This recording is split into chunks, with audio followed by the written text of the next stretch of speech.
Hey, this is LOA Today, the Law of Attraction show.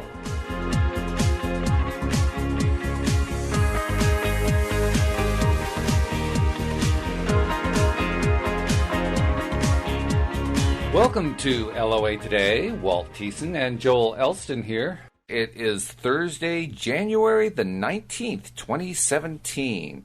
We continue this week with our exploration of Napoleon Hill's Think and Grow Rich, and we're up to Chapter 7. This is our 6th episode, but we're on Chapter 7, which is on the topic of organized planning, subtitled The Crystallization of Desire into Action, the 6th Step Toward Riches.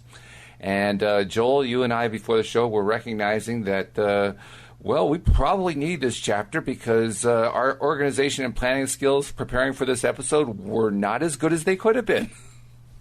Well, Walt, that's an interesting topic to tie me this week because I had just mentioned to a colleague how I have no explanation of why, but since the beginning of the year, I have been unusually unorganized. Now, I am naturally an unorganized ADHD kind of personality type, but I work very hard I keep multiple calendars. I get things ahead of time. I study things ahead of time. I usually read the chapter we're going to be going over with before we talk on these or prepare for our show in some form or fashion. Well, this week, I did none of that. And I've noticed that pattern for me. And the advantage of us doing the show is it can help me in areas when I find myself lacking. And this is a very important tool to sort of bring all of this together. The reason it appears in the order that it does, I believe, is now you need to get organized. Now that we understand some thought processes, I now need to take action, implement, and get things heading in the right direction. And you're absolutely right, because not only is that how we do it here on the show this week, it's actually how Napoleon Hill recommends that you do it, because the very first step he suggests is ally yourself with a group of as many people as you may need for the creation and carrying out of your plan or plans for the accumulation of money. Well, that's what we do. We get together here, not so much for accumulating money, but every week you and I get together to talk about these various issues and get ourselves back on track, and also at the same time, hopefully, help our audience get back on track. So there it is, the very first step. Create basically a mastermind group, and that's really what the chapter is all about. Well, and one of the things our audience sort of and I like to point out to the people that aren't new, that are sort of new to this, the concept of a mastermind group is when two or more people get together and discuss concepts and ideas. And in a sense, we're providing a front row seat to our listening audience, sort of a mini mastermind group. And every week we talk. Every week we discuss concepts and ideas of the law of attraction. That is a mastermind group, and you can really adjust it to whatever you want to adjust it to. But in this case, we are using it mainly as a study and an in-depth study into the law of attraction. But it really is a effective way to get out of ourselves. Everybody has a different way of thinking, and one of my great discoveries in life is I am not the smartest person on the planet. And I mean that in a very positive way. I'm not the dumbest person on the planet either. But I very much have really come to I love other people's opinions. I love to hear other views, whether it's political, whether it's religious, whether it's business, or I love to be challenged and hear other opposing views of mine. And there's a time I hated that. I used to dismiss other people, but now it's an incredible tool for me. So the concept of sort of allowing others into my orbit and discussing ideas or having a mastermind group, have a mastermind meeting is an incredible tool that I used to sort of dismiss. Oh, yeah, I agree completely. And in fact, one of the things you and I have talked about a number of times is just how personally we get jazzed by having these conversations. That's one of the biggest benefits of a mastermind group. When you bring different people in and they're sharing energy, they're basically all contributing in hopefully a positive way. If you contribute in a negative way, you'll destroy the mastermind really quickly. But if you're contributing and everybody's contributing in a positive way, everybody benefits from a huge influx of energy, and it just picks everyone up. So, I mean, it's ideal, like you said, for studying the law of attraction. But it's also ideal for, you want to establish a business to earn more money. Well, a mastermind's perfect for that. I think that's why it is that most successful businesses are partnerships. There are people who succeed in establishing businesses based on just doing it themselves, but overwhelmingly the successful ones are partnerships, and that's where the mastermind really works for them. Well, and I have had multiple experiences in my life, and where I realized the way my brain works, and I am sort of let's dive into the pool, and about halfway there, let's hope there's water there. I'm that guy. Yeah, that's always a good idea, isn't it? But I like to, whereas I have always allied well. I've always had good business relationships, or I like a detailed person in my life, and when I've been very successful in business or running treatment centers or whatever I've been doing, I always like to have the person, I call it the implementation person. The person, I have the ideas, I can motivate people, I can get people excited, but when it comes to the actual detail of it, I like to have somebody else there to sort of implement that, because I'm not an attention to detail kind of guy. So that's sort of the beauties of the mastermind thinking process, is getting people with different perspectives. My dad, who had several successful businesses, multiple insurance agencies, and one of my heroes in life was the guy that before you open your door, you made sure you had enough paper clips. I mean, it was that level of everything down to the paper clips and the staples. And I was like, well, let's open these doors, and when we need paper clips, we'll run down and get them. Yeah. But it was a different approach, and while his approach probably wasted a month or two of revenue waiting to open, my approach also was setting yourself up for not having a successful launch because you're not prepared enough. But when we met in the middle, it was the perfect combination of our two styles. And that's where the mastermind is really powerful. That's the mastermind right there. It is. Because when you have two separate styles, or more than two separate styles, two separate ways of thinking, the energy, the thought process, the way that the two or more people fill in the gaps for each other, that's what makes stuff move along really quickly. If you're having to fill all the gaps yourself, that's a lot of work. And I can tell you that from experience, because I've been there and I've done that. It is a ton of work. I mean, it's plenty of work when you have a partner, but it's like 20 times more difficult when you're doing it yourself. And in fact, Hill makes the point that this step of forming masterminds is so critical. He says that compliance with this instruction is absolutely essential. Do not neglect it. Well, when he writes notes like that in the book, it means don't skip this one. This one's critical. You got to do this. And what I have noticed with everybody that I've ever known on any level of intimacy whatsoever, where I really get to know people, and I'm always amazed at what it is, but there's certain things that people have an aversion to, and they have a really hard time getting over it. Yeah. And when you get to a part of this book, or anything in life, but especially when you have a detailed step-by-step action like we're talking about right now, when you hit a step that you cringe at, or you're like, oh, I don't want to do that.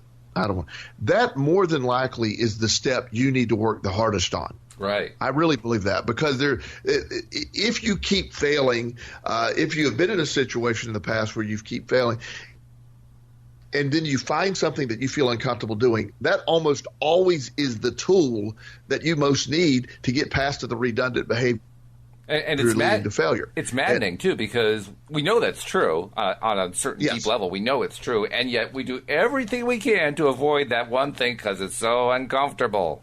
Right. It's one of those things that just makes you cringe. So for many people, sitting around, sitting around a group as many people as you can muster, and and talking and openly sharing ideas, for some people that's like, oh, I don't want to do that. And I randomly in the past, when now that I have a foster child back in my home, I don't have the freedom that I once had to do these things, but I love there used to be a website I belonged to that would randomly say, hey, by the way, there's a mastermind meeting 2 miles from you today. And I would stop in other people's mastermind meetings. They'd advertise them. They're almost like 12-step meetings in some areas. And was, and almost every time was very uplifted by the meeting, even if the general topic wasn't toward what I was after. It was great to see different minds at work discussing theories and ideas. Oh, yeah. Because when you have that, that's the energy transfer. That's the juice that the people involved in the mastermind give each other just through the exchange of ideas. And that energy can carry you for days at a time, depending on how high the energy level was. Well, and the idea of making, especially when it comes to people and money and ideas of how to make money, I have a theory that you pretty much can make as much money as on it if you really believe the concept will work. I know people that make a lot of money in multi-level marketing. I cringe at multi-level marketing. If I want to talk about, oh God, it is the most uncomfortable setting when you have your friends. I have a very dear friend, and I got very frustrated with him one time when he right after I left my previous employer and was in business for myself, so I had a lot going on, and he is a professional, and he said, "Hey, I really need to meet with you and talk about what's happening in your future." And I thought this might even be an opportunity for him and I to collaborate. I didn't know exactly what it was looking at. So I was excited about the meeting. So I canceled a couple of things and made it a priority to meet with him the next day. When they get there, he brings me this guy that was selling this mushroom coffee on a multi-level marketing deal. Mushroom coffee, huh? Okay. Yes, and was telling me the brain benefits of this mushroom coffee, and I looked at him and the guy had his computer presentation, and he says, you'll be making $4,000 a week in a month if you do this, and of all people to bring that to, of me who have studied the brain and nutritional supplements and all the different theories, I'm like, I looked at my friend like, really?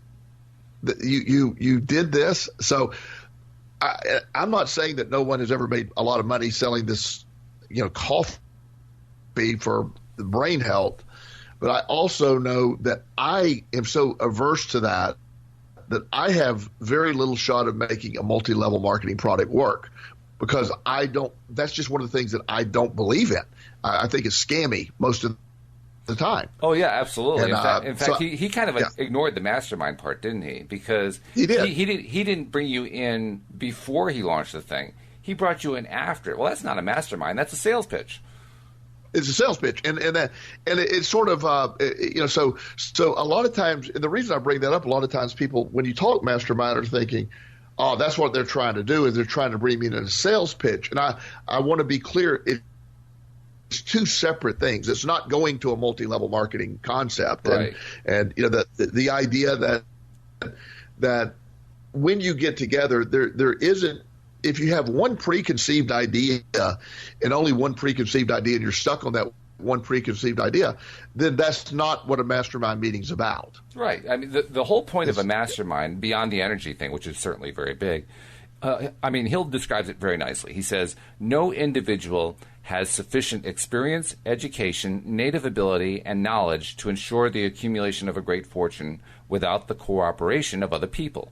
Every plan you adopt in your endeavor to accumulate wealth should be the joint creation of yourself and every other member of your mastermind group. You may originate your own plans, either in whole or in part, but see that those plans are checked and approved by the members of your mastermind alliance. Well, if you're trying to sell something because you've already put your thing together, you're long past the checking stage. You put the cart before the horse. And to me, that's where the big problem with multi-level marketing is. Multi-level marketers try to do that education. They try to present to you how much experience there is, and native ability and knowledge has already been figured out. You don't have to figure all this out. It's all been figured out for you.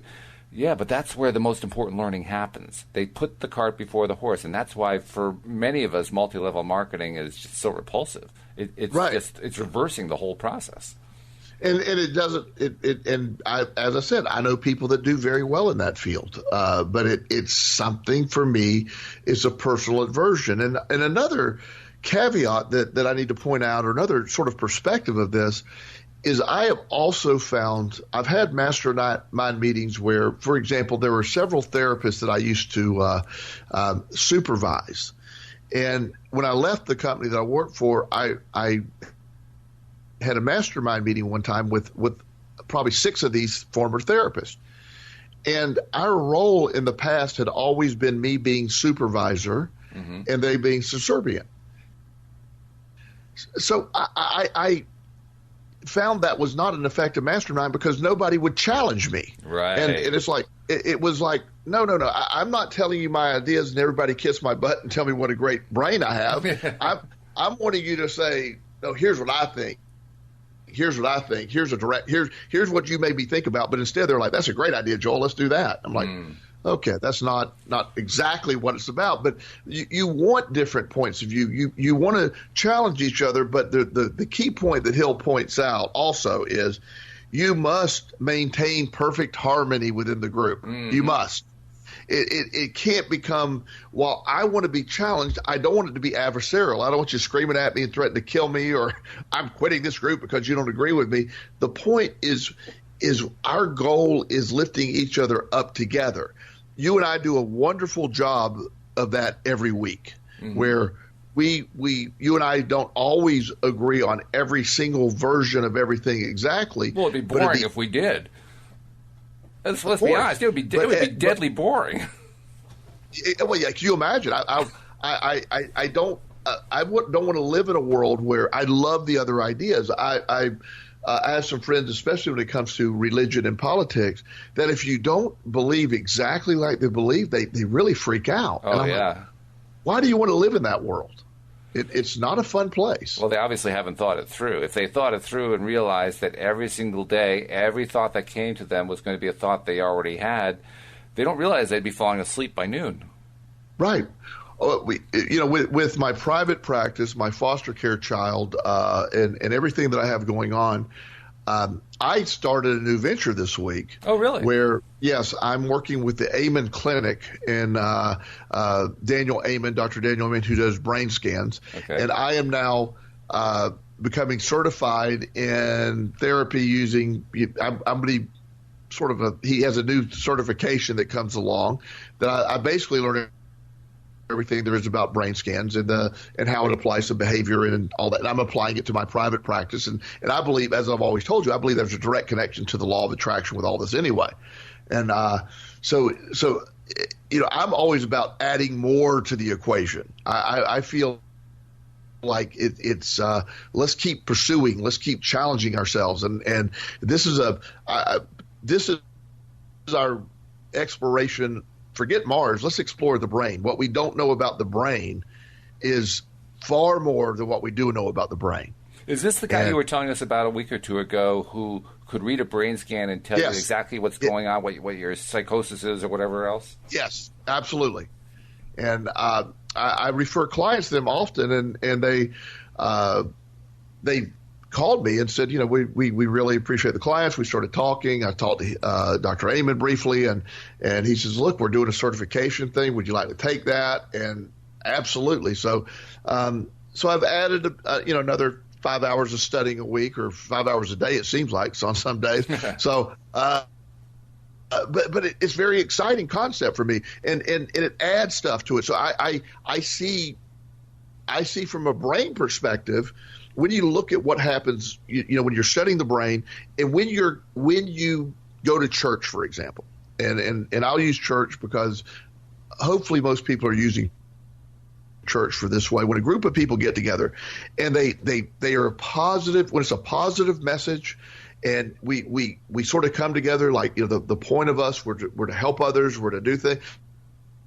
When that's the message, that's an incredibly powerful tool. Oh, yeah. Because it gets a group of people together in a very positive manner. One of the things that I find interesting, and with as little commentary as I can add to that, is Pastor Joel Osteen, not Joel Elston, Joel Osteen. and he gets a lot of criticism because his doctrine is that of positive thinking, basically. Right. He's Christian in his belief, but he stresses the positive aspects of Christianity and the positive nature of Jesus' message. Well, his church grows by leaps and bounds. It is a massive church. He's very wildly popular because the message of positivity resonates. The traditional old school fire and brimstone, burn in hell, you need to quit studying knowledge and just simply accept what we tell you as fact. Those churches are dying of 2 or 3 a week. Thank goodness. They really. I know a church locally. I have a very good friend that's involved. He's trying to revive it with the message that you and I speak of. But this was a church that once had 800 or 900 people attending weekly. The last several weeks, they've had less than 50. Wow, that's a big drop. It occupies this huge piece of property. It's a beautiful, majestic building, and what their response was, this has been going down over week after week after week, this attendance, and the response was they kept bringing in a more and more hardcore Southern Baptist preacher. You know, you do that often enough, you would think that eventually they would draw the conclusion that bringing in that preacher may not have been the best of ideas. That's exactly. So the idea that the more they brought in, so now they have this guy that is hoping before it's too late could change it. But I'm finding it interesting with as little as commentary as I said, that the positive message churches are growing leaps and bounds. The ones that are talking about the salvation of the soul by helping others and there's a lot of other stuff out there about being selfless, about not getting involved in other people's stuff other than thinking positively. Those are amazing messages that are resonating with people, and some people believe it's sort of a law of attraction type thing, but well, I think it is. Because the law of attraction can be practiced on either the positive or the negative side. But those of us who like to study it realize pretty early on you don't want to be on the negative side, because it becomes a negative resonance thing and just starts to build and build and build and build, so that all of a sudden all you have is negativity in your life, negative events, bad things happening, and so forth. And you realize, no, that's not the way to live. We want to live on the positive side. And the fact that not just churches, I don't think it's just churches, although it's certainly good to hear that churches are doing better when they're positive and doing worse when they're negative. But I think this is something that's kind of reflective of what's going on worldwide culturally. People are so sick of the negativity, and they're so hungry for the positive that when the positive does come along, they gravitate to it. And really that is the core of what Hill was talking about with the mastermind. Because the mastermind, like you pointed out, has to be not just like-minded, but it also has to be people who are committed to contributing to it rather than tearing it down.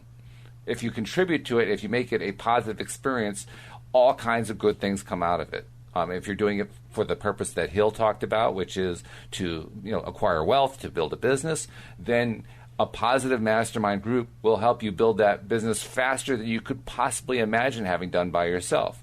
On the other hand, if you turn it into a negative mastermind, it'll tear down your program so quickly you'll wonder, where did the darn thing go? I just thought about this thing yesterday, but it'll be gone. That's the way it works. It's so important because he uses the example of Thomas Edison and the light bulb, his invention of the light bulb, how he failed, and he uses quotation marks around the word failed in the description 10,000 times before he perfected the incandescent light bulb. 10,000 times he failed. And that's almost it's hard to imagine. That's a lot of work. That's a lot of failing. However, the connotation of the word failing, it really, we've discussed this in the past. Failing, I have redefined, I've given failure an entirely new definition in my mind. Failure is by far, it is not a negative tool in my toolkit any longer. Failure is, and I really believe that if I don't fail at least once a day, I am not trying hard enough. Yeah, I feel the same way.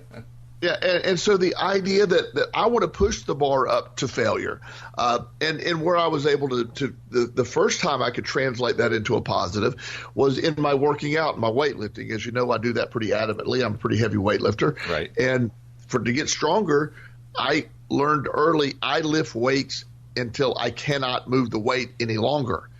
Then that's how you get stronger. The body has to adapt. So I equate failure in the gym as a very positive thing. You never get stronger. Nobody's ever gotten stronger without failure. And I now apply that in my life. Failure is a temporary condition that, unless you allow it to become a permanent condition, and then that changes everything. Oh, yeah. And Edison believed that, too. There's no way that you can put yourself through 10,000 failures if you don't believe that it's making you stronger. Yes. Otherwise, it would be so psychologically damaging you wouldn't be able to do it. Right. The other thing about Edison, too, I read an interesting article that dovetails into this perfectly. And I'm trying to remember who the author is, and I can't remember. But it was just within the last week or maybe 2 weeks. The author posed an interesting question. If you were to think of Edison in his laboratory, and you imagine him, in this case, inventing the electric light bulb, what vision do you have? If you ask that question to a large population of people, most of them will visualize him in this white lab coat, and there's like this glow around him, and he's all by himself in the factory, and there's like this white light focusing on what it is he's doing, and there's the light bulb, and it's starting to glow. That's the way they visualize Edison working. And it turns out that couldn't be farther from the truth, because Edison was a huge advocate of the mastermind. He had 30, 40, 50 people working with him, engineers working with him in his laboratory day in, day out, working on all these inventions. The idea of him being this lone creative genius is so far from reality as to be laughable. And yet, when you actually ask people who don't know the Edison story what they imagine the loner. That is a misconception on so many levels of when you look at successful people. You take it, every successful person, and my definition of success may differ from others, has become successful through a collaboration of events. I'm we're in the middle of football playoffs right now, and we're recording this before the results of the divisional round game. So my assumption is the Patriots are going to win. That's what happens normally every year. And not a Patriots fan per se, but they do tend to win. So I look at Tom Brady, for example, and he's viewed as by many people as a very arrogant man, self-made, this, that, the other.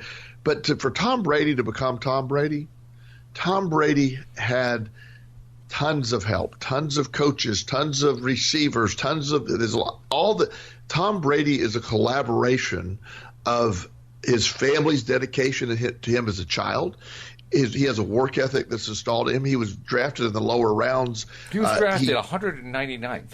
I don't know much about football, but I do know that statistic, and that's right. Mind-boggling. I mean, 198 times the NFL teams didn't notice that Tom Brady was available. Right, and he turned out to be that arguably, and using winning as a standard, forget the other stuff.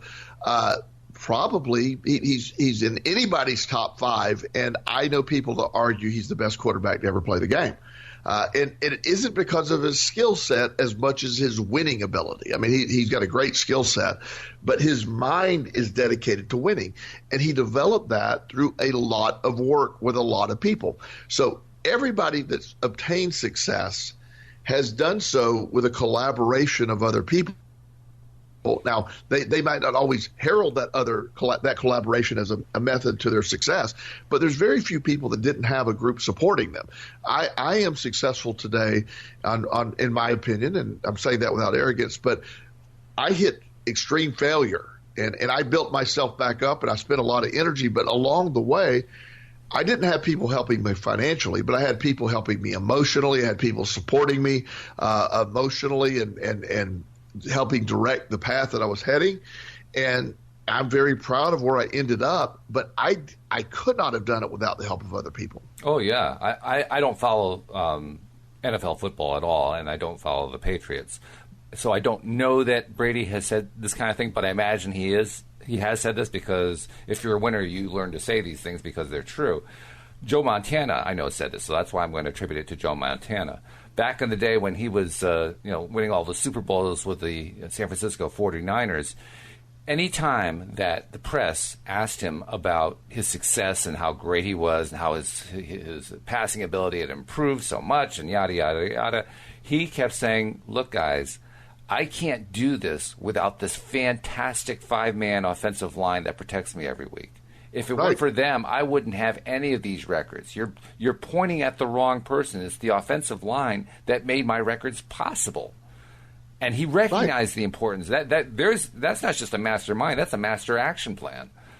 Well, and I have been fortunate enough to spend a little time with Emmitt Smith, the great running back from the Dallas Cowboys. Oh, no kidding. Former Florida Gator. Great man. I really enjoy his company. And his sincere, and I'm talking in private, not talking about what he says publicly, which is the same thing. He said, I had the best offensive line in the history of football. He said, anybody back there would be breaking these records. And that was such a humble thing to say for the leading all-time rusher. Is, that's great. Yes, now I happen to think he has quite a bit of skill himself. Oh, yeah. But the concept that he truly will correct anyone, even in private, saying, no, I was behind the best offensive line. You could take any person coming out of college that is a decent running back and put them behind that offensive line, and they're going to lead the league in rushing, period. And he believed that. And it's true. Think about it. I mean, I don't care how much athletic ability you've got. If you've got 350-pound linebackers surrounding you, you don't have a prayer. Right. Well, and on the other hand, when you look at just the amazing stuff that he has done in his life and became the leading all-time rusher, but yet he still insists on, it would be easy to become arrogant and say, yes, I did that. But he, even to this day, he says, well, I appreciate the compliment. However, I need to remind you, I was behind the best offensive line in the history of the NFL. And he believes that deep in his core. When you believe that you've been given an opportunity of support, and Mastermind is an opportunity for support. When you take that, yes, how could I fail when I have some of the best minds I've ever met working on my behalf? Yeah. You pick up that energy, you become successful. There's an old statement, and I forget where it comes, and I'm going to butcher it, but somebody can look it up. Is where you are basically, you tend to hang out with people in your peer group that make the same amount of money. Like if you have 10 people and your 10 best friends, you more than likely make somewhere in the range of where your friends make. Millionaires hang out with millionaires. Poor people hang out with poor people. Who are you hanging out with? Who's the group that's around you? And I've always told people, one great way to success, if you find a bunch of wealthy people and figure out a way to hang out with them. Oh, yeah, that's definitely ideal. But even if you can't find a bunch of wealthy people to hang out with, it's almost as good to hang out with a bunch of people who are poor or at the same economic level as you are, as long as they have a positive attitude. Because if you have the positive attitude, it's just like you were hanging out with the wealthy ones. The only difference is what's in their pocket. Well, and the piece of the law of attraction that when I say wealthy people that are wealthy, whether they have actually obtained the money yet or not, wealth is a state of mind. Poor is a state of mind. And I've always believed, I know that for my life. I understood that being poor, I've watched people that are poor remain poor because they believe they're poor. I've seen wealthy people lose everything and get it back because they believe they're wealthy. They never believed they were poor. And that, so when I say hanging out with wealthy people, I'm reframing what you're saying. Wealthy people in the sense of people who believe they're in wealth. Yes. Yeah, the amount of money, successful people, the amount of it's about the mind versus the actuality of it all. I don't look at if a group of people are talking about success and they're believing success, they're wealthy, and then it becomes fulfilled. That's the whole point of the law of attraction. And by the way, you actually do engage in masterminds in your work, don't you? Because you're a therapist, Absolutely. But you're not just a therapist. You're a therapist who applies the law of attraction. So you're actually trying to train and teach your clients to use the principles of positive thinking toward their own health and recovery. And that has to be a mastermind experience all by itself. Right. It is. It becomes – now, obviously, when the client comes in, they're not realizing that. But as we collaborate with this and we see it go forward, I'm watching mindsets change. I'm watching it is, as I say, you see me post this on Facebook. I have the privilege of seeing miracles happen every week. I really do. I see people's life change for the positive every week, stuff that they didn't believe they could ever do. See people become successful in areas they never thought they'd be successful at. So I get reinforced with that. I pull them up, then they pull me up, so to speak. It works together. Yeah. And and one of the things a little further down the chapter that I don't want to get too far along here without addressing this. Hill also refers to the major attributes of leadership. And the first one he mentions is unwavering courage. That's incredible to me. And when I see people, courage is a word that I guess you have a definition of what that means to you. But courage is getting up every day, blindly doing what you know you need to be doing, even though when you don't feel like you need to be doing. Courage to me is when you have that single mom that gets up every day and is forcing her way through life. That's courage to me. Courage isn't necessarily somebody that runs into a blaze of gunfire. That is, it can be courage as well. But on a daily level, getting up and doing what you need to be doing without worrying about, okay, poor me, woe was me. No fault. Don't be dominant in your leadership. Have courage in your leadership. And that's a big thing for me in that. I don't know if that relates with you at all, Walt. It does. And in fact, I'll relate it directly to the law of attraction. Because for me, the most courageous thing that any of us can do is to choose positivity in the face of overwhelming negativity. It sounds on the surface like something that, well, yeah, you should be doing that. But how many of us can actually honestly say that we pursue in a courageous way every single day a determination every time we find ourselves going into a negative thought pattern to pull ourselves out of it and put ourselves onto a positive thought pattern, despite the fact that we keep messing it up? How many of us are willing to actually have the courage to say, by God, today I'm going to do it. By God, today I'm going to do it. And just keep after it and after it and after it. There aren't many. Not many people are that courageous. They could be. They should be. It's definitely a lot easier once you start doing it, but that initial inertia is seemingly overwhelming.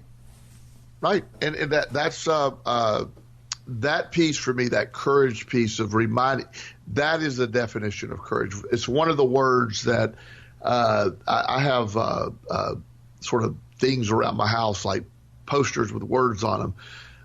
I've made these. I didn't buy them, and one of my big one is when I walk out of my room every morning, the courage is the one I see first. And courage is I got it from this, but courage, unwavering courage, just getting up and doing it in spite of yourself, in spite of where you've been, because knowing that I'm doing it. I believe I've used this before. Everybody that wakes up every morning does so out of hope of things being better. I don't. Whether they realize it or not, we get up every day out of hope. We might not always live in hope, but the idea that when you go to bed, you get up and say, maybe this is the day it changes. That's right. And one of the second major attribute of leadership is self-control, which is why we engage in courage in the first place. We're trying to learn the self-control. That's why it goes right into it. And for many people, self-control is very difficult. The man who cannot control himself can never control others. Self-control sets a mighty example for one's followers, which the more intelligent will emulate. Meaning, you lead people by you being in control of yourself. You're not going to, I had a former employer, was exceptionally wealthy. I mean, probably billionaire status, his family. And because of his wealth, he always led by intimidation. If you don't do this, I will fire you and take your money away.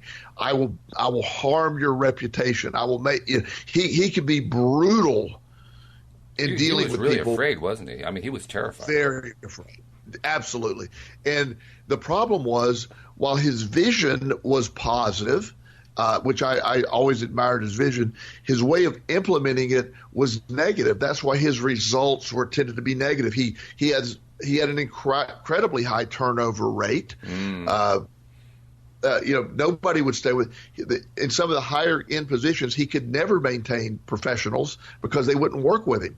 And so he ended up with a depleted workforce of probably, not to be derogatory, but people of that could accept working in those conditions, who aren't always the healthiest people. So the idea of self-control, not going off, not going crazy, not screaming and yelling and being negative and hateful, controlling yourself, keeping positive. The main reason of that is that's the only way you can develop leadership. And the major attributes of leadership, self-control it's listed number 2 for a reason. Number 3 says a keen sense of justice. And before you get to keen sense of justice, I just wanted to add one more thought. Your friend is a perfect example of what we're talking about, in the sense that he knew it was important to be positive, and yet he struggled to apply what he knew about positivity to his dealings with others. And so he kept repeating the same mistake over and over and over again, and he kept experiencing the bad results. That's where the courage is so important. He needs, at some point, and he will eventually, I'm sure he will eventually, as long as he sticks to the positive platform, if you will, he will eventually get there. But he needs to develop the courage to treat other people better. He needs to develop the courage to overcome his fear that if he doesn't treat people badly, they won't perform for him.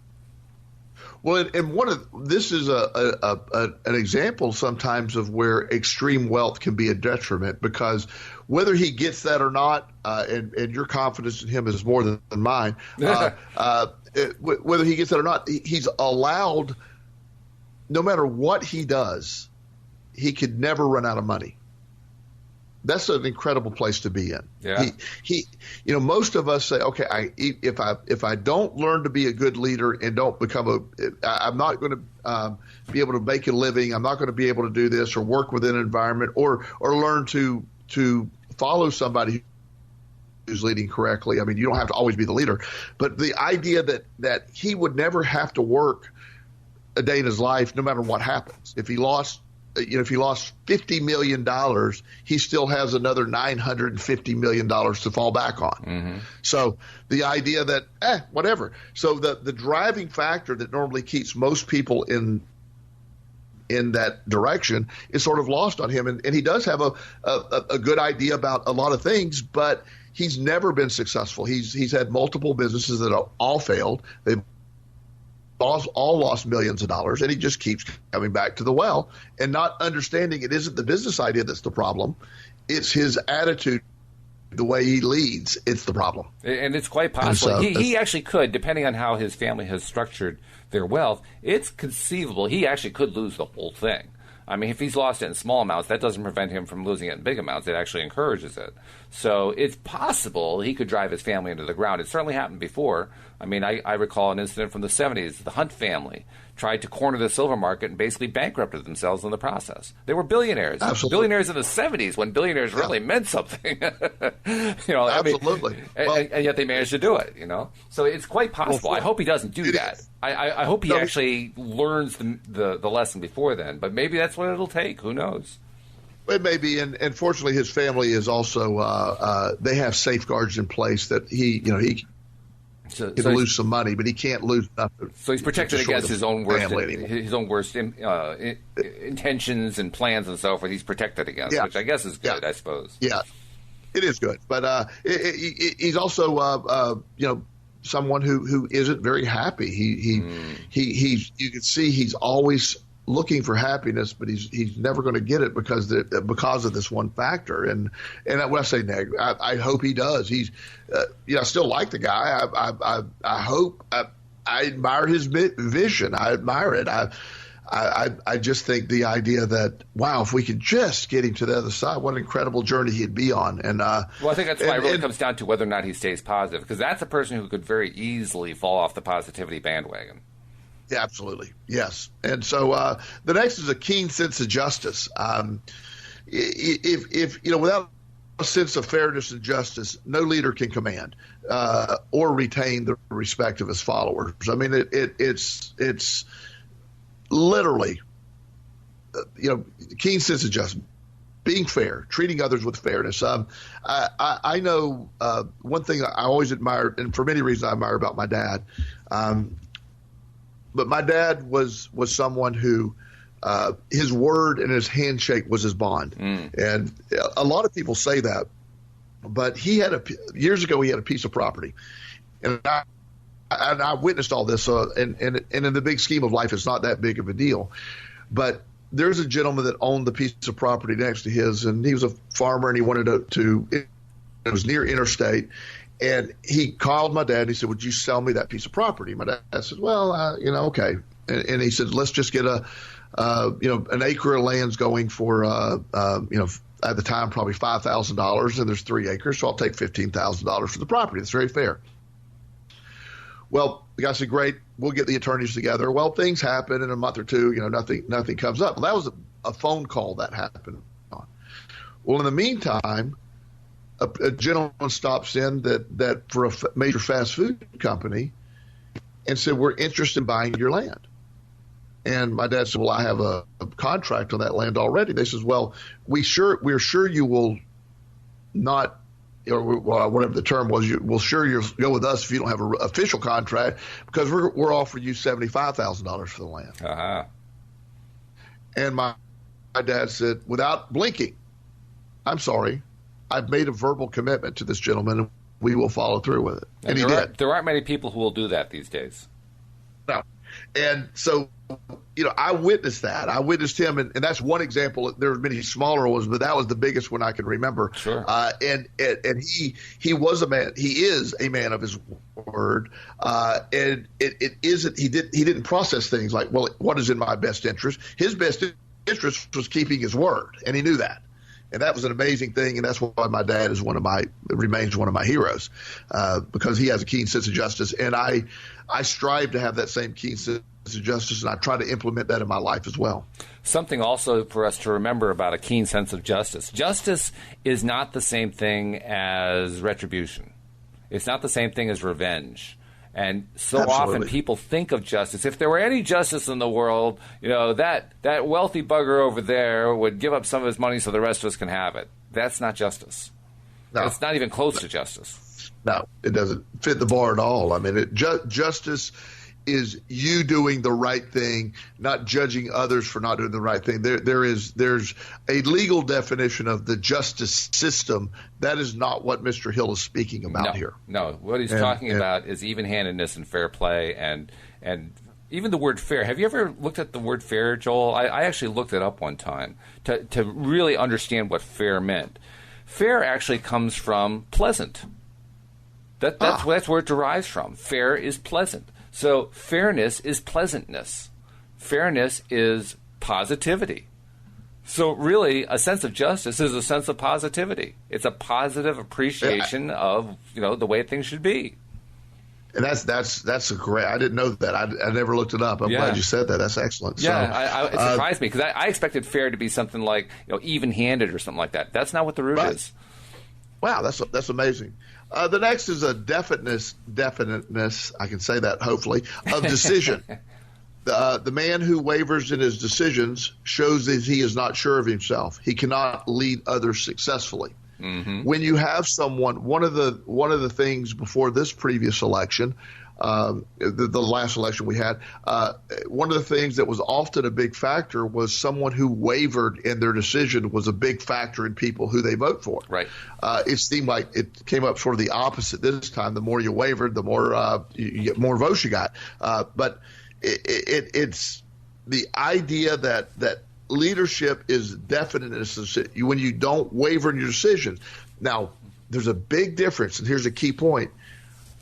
As long as that decision was arrived at using the proper means, don't waver in your decisions. You can be bullheaded and unwilling to see where your decisions are wrong. There's a big that's where a lot of people get tripped up, and I think that's why it's number 4 in definite decision. If you have unwavering courage, self-control, a keen sense of justice, and you've done your mastermind planning, then the definite decision makes sense.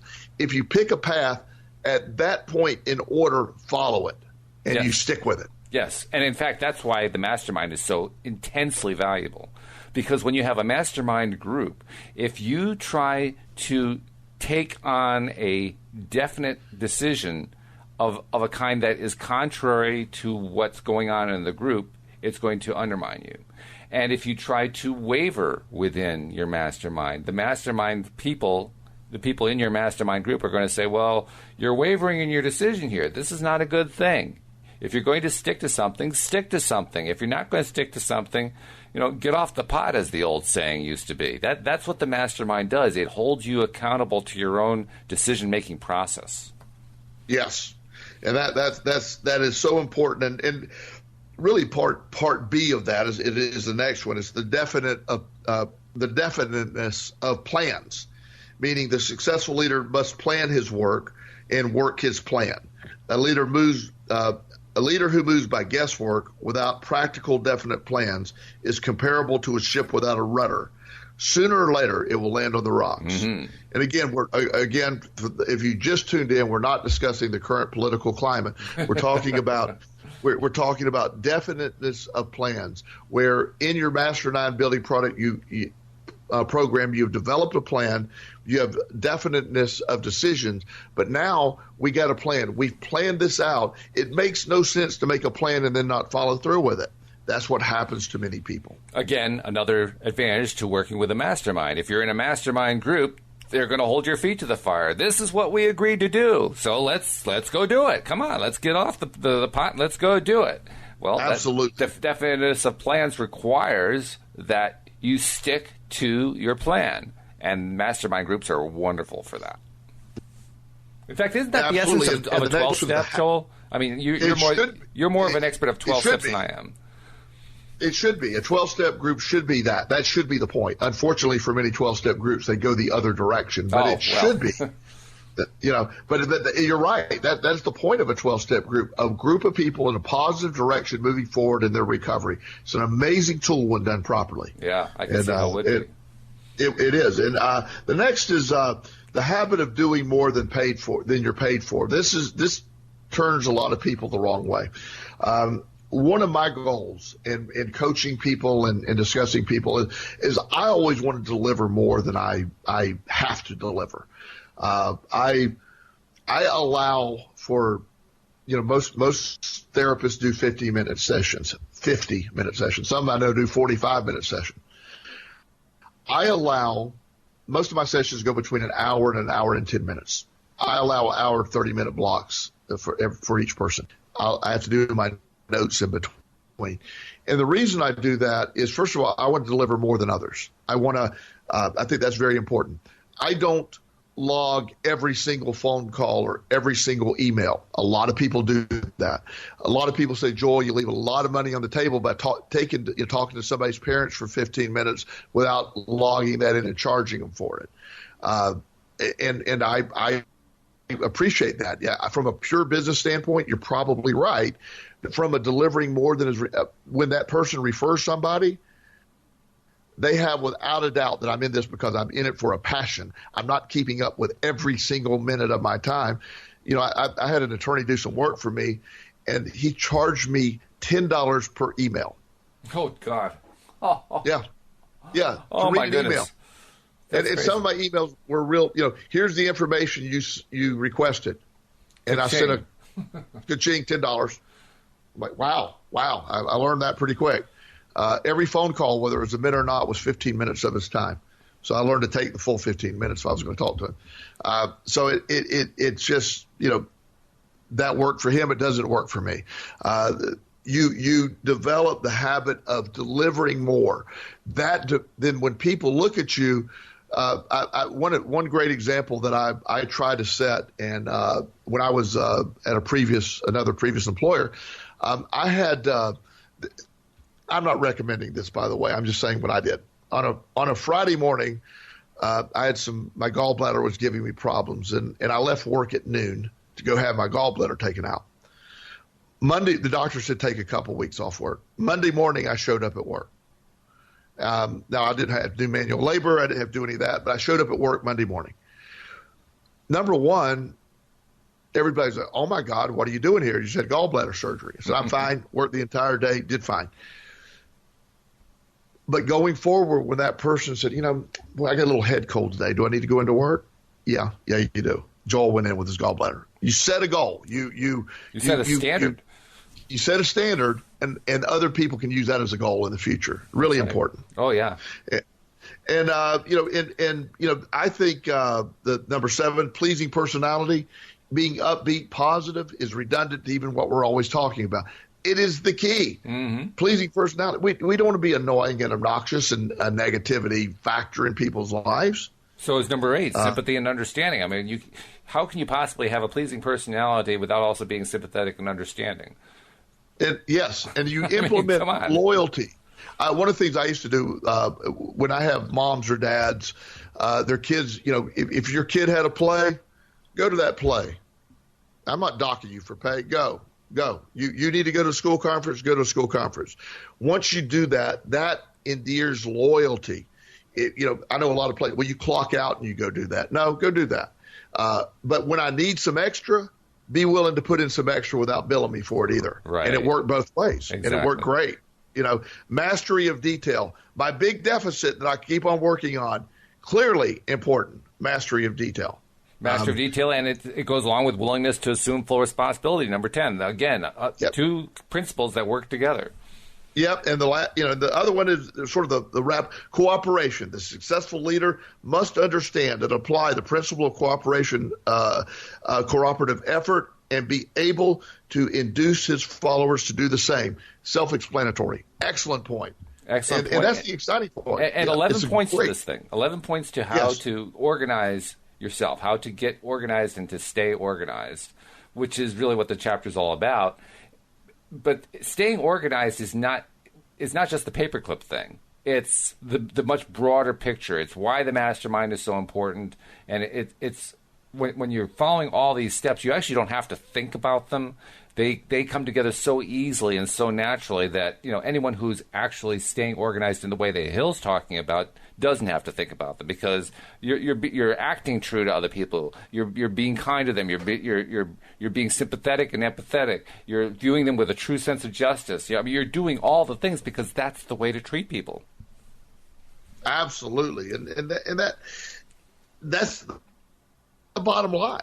And so it's such an exciting time that when you understand these, this is a step-by-step process that implementing them, it's one of the greatest tools ever given to us. This book is a great tool given to us of how to be successful. And by the way, if you want to take the time, you can also read the 10 Major Causes of Failure. Unfortunately, we don't really have time to go through all of those, but it is certainly worth looking at because that's what you want to avoid. However, I would spend all of your time looking on the first part because that's really the positive side of it, and you want to be focusing on positives anyway. By the way, before Absolutely. we run out of time, I want to remind everybody, please, if you haven't already done it, subscribe to our podcast. There are a number of ways you can do it if you haven't already. Besides listening to us here on PRN, you can follow us and subscribe to us at our website, loatoday.net. You can find us also on the iTunes store on iPhone. Actually, it's on the iTunes application. And just look for LOA Today, and you'll be able to subscribe to us there. You can find us on YouTube. You can find us on Facebook. You can find us on Google+. We're all over the place, so please subscribe. And that's about it. Joel, we're done. It's a pleasure as usual, though. Walt, great to talk to you, my friend. Look forward to speaking with you next week. We'll see you all next time here on LOA Today. Goodbye, everybody.